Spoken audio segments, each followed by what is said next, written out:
You're watching HuffPost Live. I'm Alicia Menéndez. Gay rights are making their way to Puerto Rico. In the legislature, the governing Popular Democratic Party is pushing legislation that would outlaw discrimination based on gender or sexual orientation, as well as a bill that would include gay couples and domestic violence protections.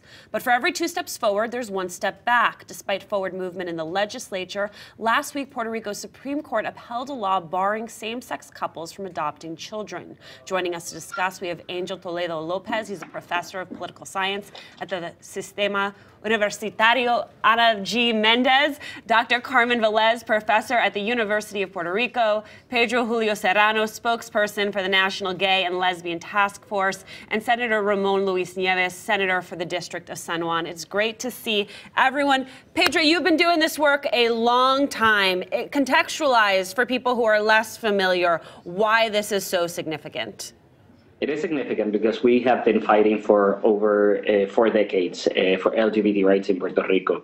Just to give you an example, in 1973, when we started this struggle, formally, the penal code had 3 years if people engage in sodomy with the sodomy laws here in Puerto Rico. And they added 7 years to that sentence, if you were convicted of sodomy. In 2003, we finally got rid of that sodomy law, and we've moved in a long way in Puerto Rico. We already have a hate crimes law that includes sexual orientation and gender identity. And finally, after having an administration that was very homophobic and didn't want to recognize any LGBT rights here in Puerto Rico, we have an administration that in the first 3 months of their tenure, the administration has already submitted 2 bills to promote LGBT rights in Puerto Rico. And the first hate crime, it was officially designated. It was a murder of a hairstylist here in Puerto Rico, and that was the first hate crime ever to be prosecuted in Puerto Rico after more than 11 years with a hate crime law in Puerto Rico that was like dead because nobody used it. Yeah, Senator, when you look at those 2 pieces of legislation, what are their chances of actually passing through the legislature? Well, in fact, I filed Senate Bill 238 on January 15, 2013, and I filed it alone. However, the good news is that yesterday I announced that 14 of my colleagues from the Senate have joined me as co-sponsors of that bill, Senate Bill 238, which will prohibit sexual orientation and gender identity discrimination, both in the workplace and on the general government services and private Senator, do you think that's because they have actually had a change of heart on this issue, or do you think they've always been on the right side of this issue and they now have the cojones to do something about it? Well, I don't know if I can repeat that word or hear, but let me tell you this. I guess the time for civil rights to be fully recognized to the people from the LGBT community is right now. And my Senate Bill 238, as well as my fellow representative Luis Vega Ramos' bill to including the domestic violence law, same-sex couples, are the right measures that are going to be approved in the right time. This is the time for civil rights for the LGBT community, and I hope that our public hearings on my Senate bill, on our Senate bill, will be held on April, and after that, I'm very confident that the Senate and then the House will approve this bill, because it's a bill for civil rights, civil rights for the LGBT community is the civil rights issue of our time. Yeah, Professor, Pedro has been quoted in a lot of press, national press, Puerto Rico-specific press, saying that this is a point of no return. Do you think that's true? Yes, I think it is. We've been waiting for a very long time. I think that we've had enough proof in terms of the literature, of the research that proves that this is a population that has been very much marginalized. And this causes great disparities in health, disparities in security, and many other things. So I think that we as a people, those that are LGBT and those that are not, need to move forward with this so that we can be a more just society. Professor Toledo, do you buy that? Well, Alicia, I'm a little bit more careful in my response to what's going on. I certainly need to applaud Professor Vélez's and Pedro Julio's work. And of course, Senator Nieves' proposal or bill is very important right now. I'm sure that this is a big step forward. As an individual, as an attorney, I certainly have to recognize that these are individuals just like me. They have the right to make decisions that are intimate to their, and of course, pertinent to their life. And I think that the government should not have anything to do with deciding whether or not they want to marry or these kinds of very important intimate decisions. However, I am very careful with the way that we are construing what government is doing and how people is reacting. The decision of the Supreme Court in Puerto Rico that, of course, affects our fellow professor here, lets us know where we are going or in what direction we're going. In the same, well, I'd say, on the same hand, we have to think that the Senate right now is putting forth important legal work that pretty much walks in the entire, like in the opposite direction. What I'm wondering is if this gets to, any of these situations get to the Supreme Court again, what would happen? And I just have to clarify, it's not that Puerto Rico on its own just banned sodomy laws in 2003 or close to that date. It's that the Supreme Court of the United States ruled against that in Texas versus Lawrence, if I'm not mistaken. So it's not that we in Puerto Rico are all that progressive and are working as a community in favor of LGBT rights. Is that, I mean, in that case, it's that the Supreme Court of the United States make a decision that, of course, is legally binding to us. So, I have to correct one thing, and sure. It's that the Senate in Puerto Rico, 2 weeks prior to the decision from the U.S. Supreme Court on sodomy, voted to get rid of the sodomy law in Puerto Rico. So we have to be very proud that our Senate acted before the Supreme Court acted. So I want that piece of history to be very clear that we did act on the sodomy law in Puerto Rico. Well, I'm happy that that is clear. And again, I don't want to rain on anyone's parade. I'm saying that things are moving along, and I think that things are happening and that they are going to happen. I just don't think that they are going to happen as quick as you would want them to occur. That's right. What I think. Right. And Dr. Velez, you know that better than anyone. I mean, can you just tell our audience a bit about the case that you're involved in, the rights that you are looking for, and your reaction to the verdict that you got last week? Yes, it has been a long time. I have a partner of 25 years. We've been together for 25 years, and after we were together for 5 or 7 years, we started to think about to plan to have a child together. We planned this for 7 years, and this is a very, very well planned child, until we found the way that was most appropriate for us. The only reason I gave birth to our daughter is because I was youngest, and I had a very good medical insurance that could cover me. So that's really the reason. So in this case, we're not talking about me wanting her to adopt my child, but really our child, child that is a product of our relationship and of what we have built together. The case this is like 8 years ago, we presented it to the first court, and they found everything was perfect for the adoption. We went through all the evaluations that anyone, and even more, because we had our own experts, do a separate evaluation of the child, of us, of our home, and of our capacity of my partner to adopt our child as a second parent. And it all said it was perfect. It was I would say we passed with flying colors. But they said no, because there was a law in Puerto Rico that did not permit it. There was an article in the civil code that did not permit it.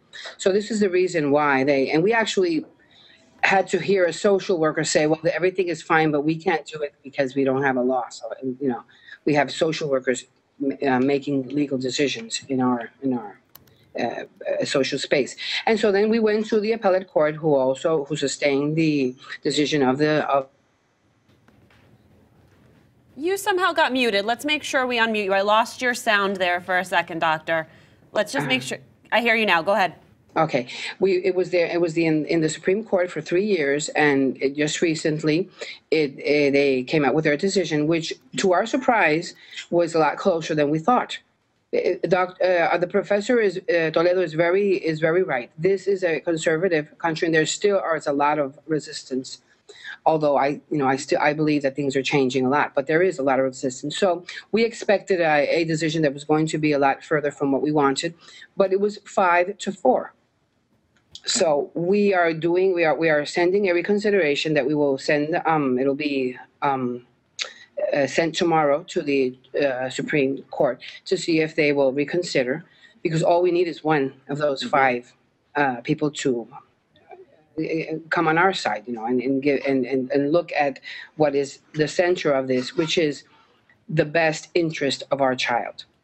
I think in that sense, the court failed in terms of looking at that. They ruled this in terms of us as a couple, as my partner as a lesbian woman, and not of this 12-year-old child that is requesting the legitimacy of her family.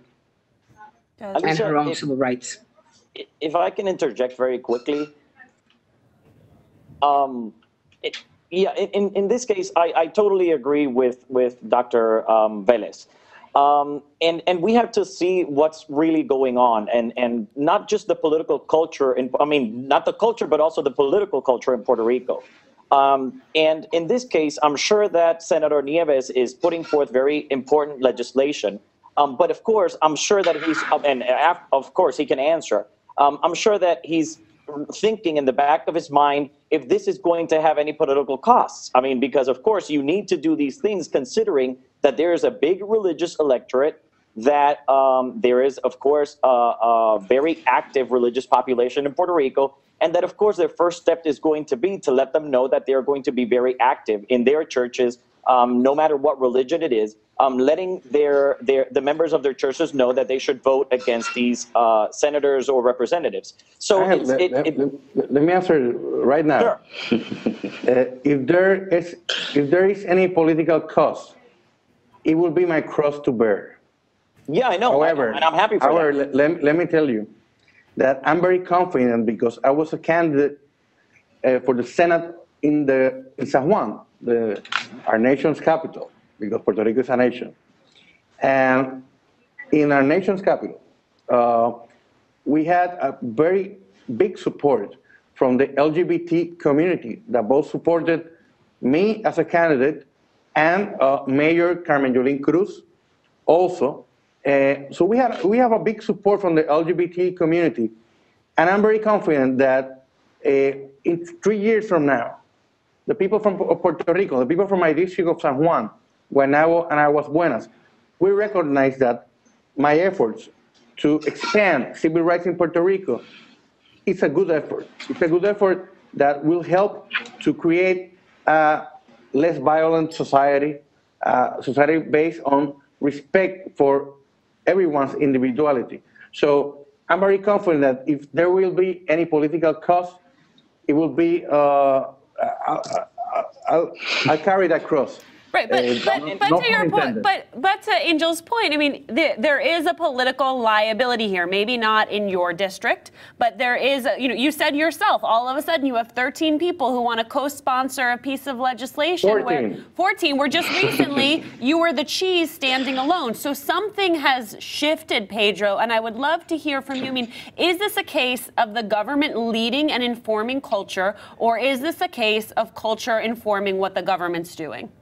I just want to say that there is no political cost for any politician that supports LGBT rights, and I'm going to explain. In the past 3 elections, the fundamentalist right-wing sector of in Puerto Rico has developed a list of legislators that they do not support, because they support LGBT rights, and they want them out of the legislature. And Including me. Including you. And they were elected. And the people that they wanted to be elected were not elected.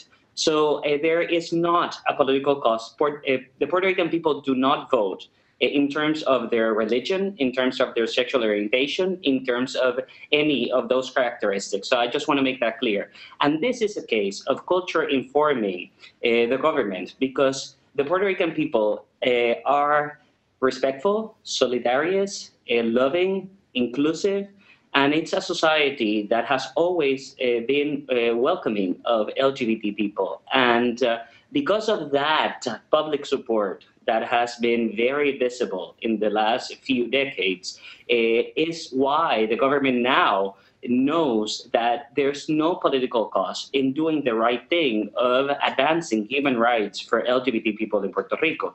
We have seen it in the visibility of figures like Ricky Martin, like the boxer, the openly gay boxer, Orlando El Fenomeno Cruz, the tennis player, a world-renowned tennis player, Gigi Fernandez, and others who have come out. We have seen it in the dozens of hate crimes in Puerto Rico, and how the families and the people of Puerto Rico have reacted with love and support towards those victims' families.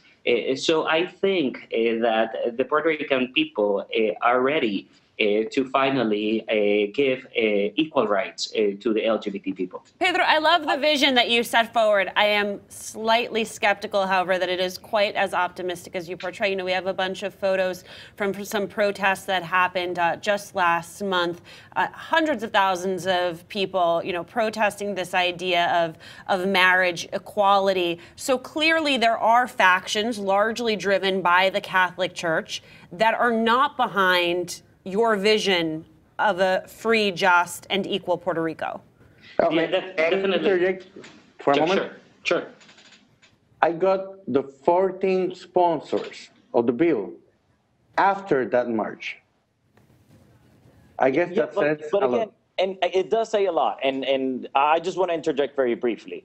It does say a lot, and again, I admire Pedro Julio's passion, and I applaud his work, and I applaud Senator Nieves' work, and I'm very happy that they're doing this, because no one would take this task on their own. But I do have to think that we're thinking about two different Puerto Ricos here. I do remember last election in November 6th, and I do remember the LGBT community actually asking politicians to asking them to tell what were their stances in the LGBT issues. So of course there is, I mean, it is an issue, and they know that there is a political cost. I'm happy that Senator Nieves knows that he is the one who will carry that cross, and of course will take on the consequences. If there are any consequences, well then, you know, good for him. If there are not, but if there are any, well then of course it's his responsibility. Yeah, and but again, I'm happy that you're doing it. Please don't get me wrong. I'm happy that you're doing what you're doing. I just want you to be realistic. Thank you. And notice that 200,000 people is a big, huge political power.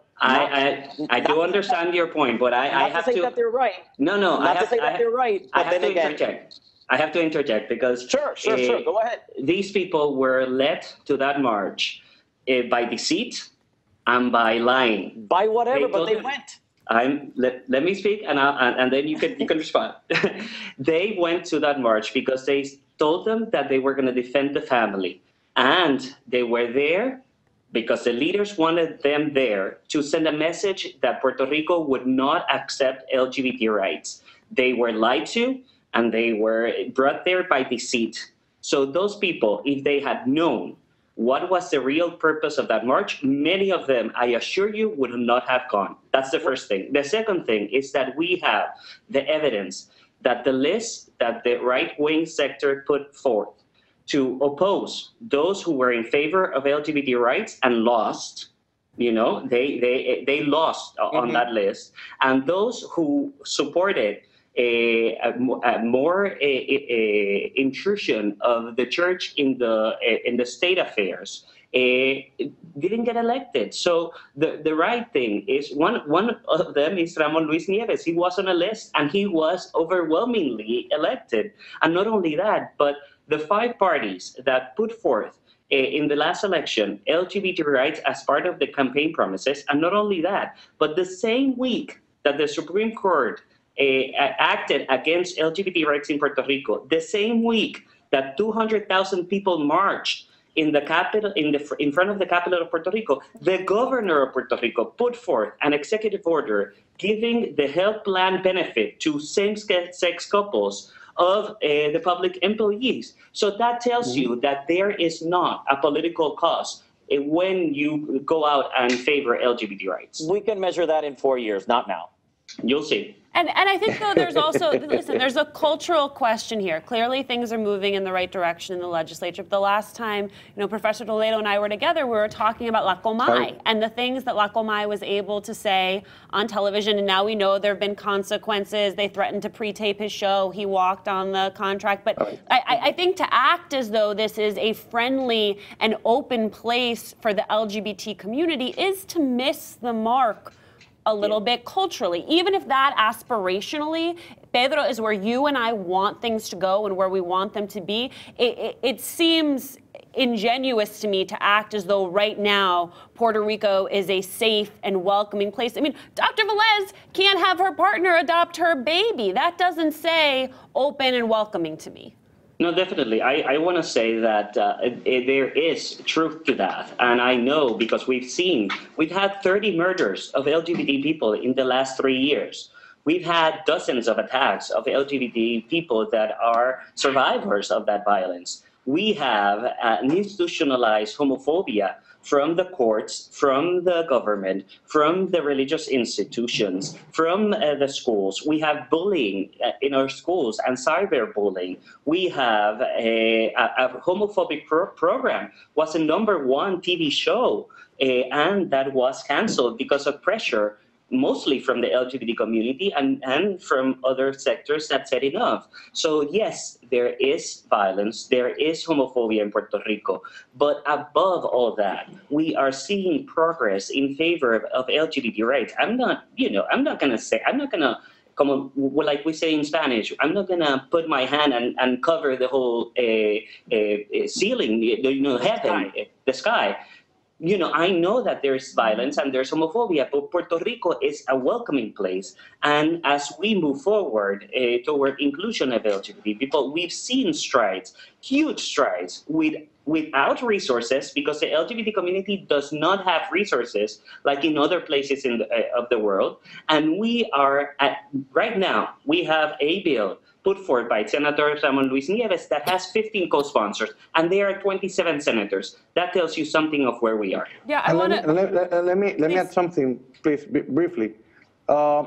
Yes, there was a huge march over here several days ago.